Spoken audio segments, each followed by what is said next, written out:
अल्हम्दुलिल्लाह हमारी बेल हो गई है, बाबा ओपी आज रिलीज हो जाएगा। I hope for the best for Ducky भाई, दोनों दोस्त बाहर निकले तो बेहतर है। बाहर हमें इस केस में ड्रैग किया गया, वी वर इनोसेंट।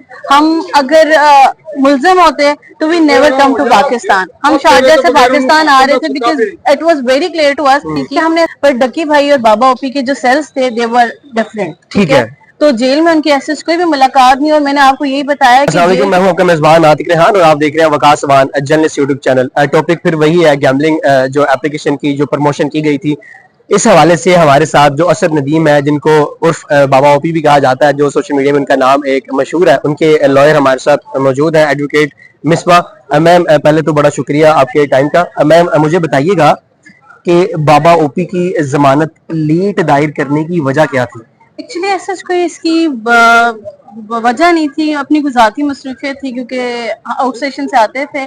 और वैसे भी एक हमारे पे एक है कि जितना आप आराम से बेल दायर करते हैं, रिलीफ आपको उतना मिलता है। इतना हैस्टी मैनर्स में हम कभी भी बेल, मेरी आदत, हम लोग फाइल नहीं करते। तो ऐसा कोई इसके पीछे को बहुत बड़ी वजह नहीं थी, अपनी जाती मसरूफियत थी, चीजों को लाइन अप करना था, बस यही रीजन। अच्छा, मैं आपसे एक और सवाल सोशल मीडिया से मुतालिक सवाल करूंगा, क्योंकि लोग जो है वो ये डिस्कस कर रहे थे कि जब आप लेट जो जमानत दायर करते हैं तो आपको कहीं ना कहीं जो होता है उसको रिलीफ कहीं ना कहीं मिल जाता है कि इतनी देर से हमारा जो बंदा है वो हवालात में है या हवालाती है। तो क्या लगता है इससे फर्क पड़ता है? Basically this is one of the statutory ground ना, कि आपका एक्यूज जितना अरसा जेल में रहता है, कोर्ट उस चीज को देखती है कि उसने एक अपनी सजा मुद्दत गुजार ली है जेल में, तो अल्टीमेटली उसका फायदा होता है। पर हमारे सिनेरियो में से हमने वो कोई फायदा लेना नहीं था।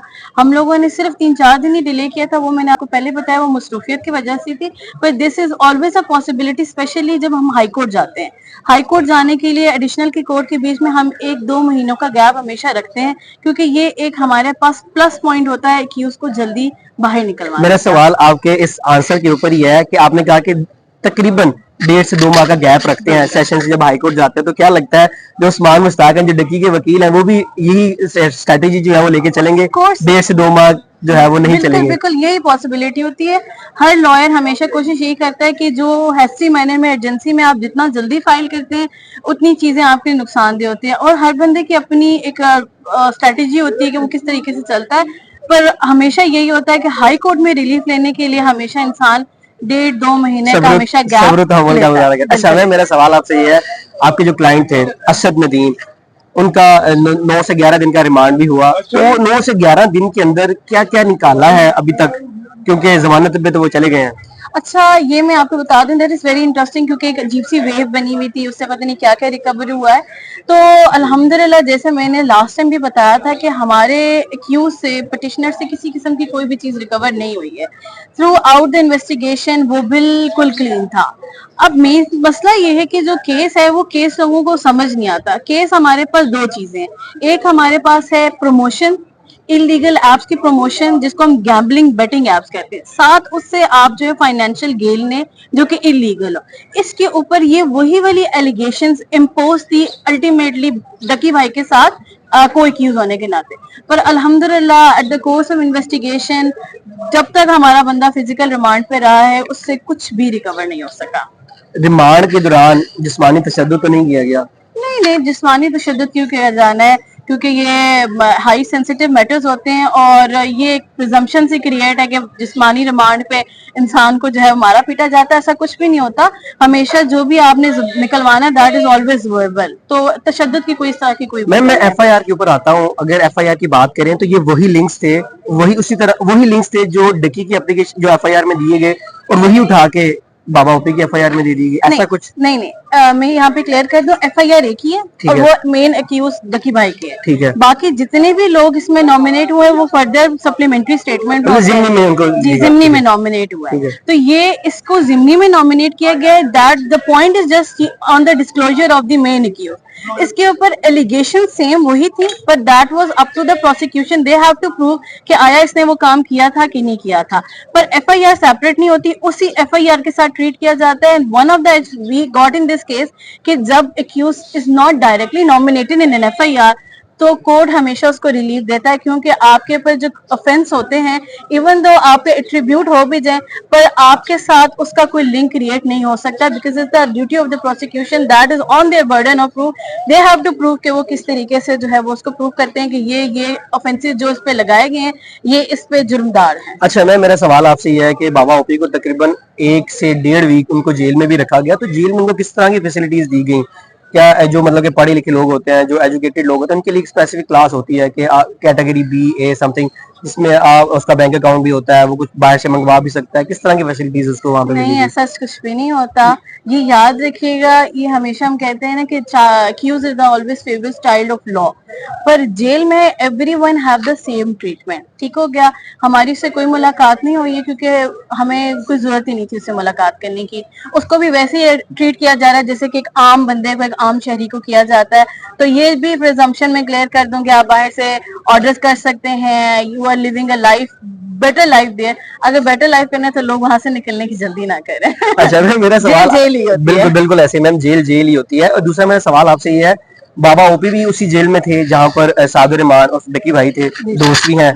तो अब लेट्स सपोज कि मैं किसी दोस्त का नाम दे देता हूं कि जी ये मेरे साथ ये जो मैंने काम किया गलत, उसमें ये मुलव्वस है या ये मेरे साथ था, तो वहां पर जाके इन दोनों के आपस में बातचीत नहीं होगी कि यार तूने मेरा नाम क्यों दे दिया?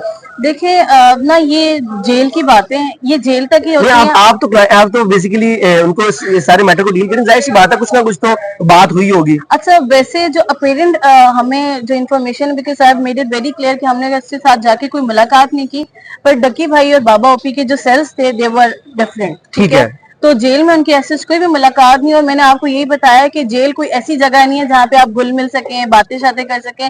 इंशाल्लाह जैसे आज अल्हम्दुलिल्लाह हमारी बेल हो गई है, बाबा ओपी आज रिलीज हो जाएगा। I hope for the best for Ducky भाई, दोनों दोस्त बाहर निकले तो बेहतर है बाहर मुलाकात करें।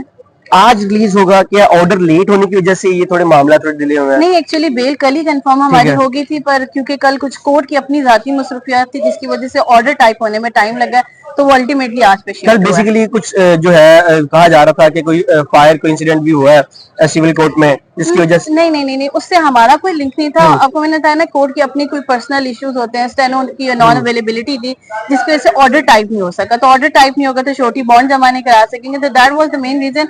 सिविल कोर्ट से रिलेटेड हमारा यहाँ पे कोई भी मसला चलिए मैम, आगे का प्रोसीजर क्या होगा ये जरा ऑडियंस को बता दीजिएगा। अच्छा, अभी बेसिकली आगे का प्रोसीजर तो यही होगा कि इंशाल्लाह अल्हम्दुलिल्लाह एक्यूज आज बाहर निकल है।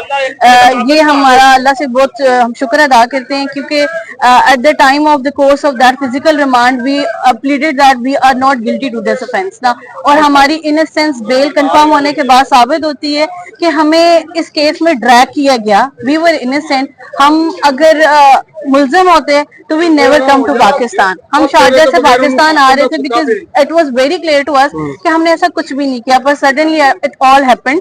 तो अब अगला प्रोसीजर यही होगा इंशाल्लाह, आज वो वापस आए, we will face the trial, we will face the court, और इंशाल्लाह जैसे हम लोगों ने बेल में जो है वो अपना आपको दिया है, पेश किया है, आगे भी हम ऐसी कोऑपरेट करेंगे and will face the trial and इंशाल्लाह हम उसमें से भी बरी होंगे। चलिए ma'am, thank you so much. हमारे साथ जो एडवोकेट है मिसरा, जो कि साद नदीम और बाबा ओपी की जो लॉयर भी हैं, उनके साथ उनके जो दोस्त है, कहा जाता है कि उनसे मेरी बात भी हुई, उनके कहा कि मैं उनको एज अ क्लाइंट डील नहीं कर रहा, एज अ ब्रदर डील कर रहा हूँ, क्योंकि वो मेरा एक तो पुराना दोस्त भी है। खैर, मजे की बात ये है, एक जो ऑडियंस है उनके लिए खबर ये है कि आज बाबा ओपी को जमानत पे रिहाई मिल जाएगी। और इस केस में क्या क्या निकलता है और डकी भाई अपनी जमानत कब दायर करते हैं, सारी चीजें आपको बताएंगे। चैनल को सब्सक्राइब कर लें।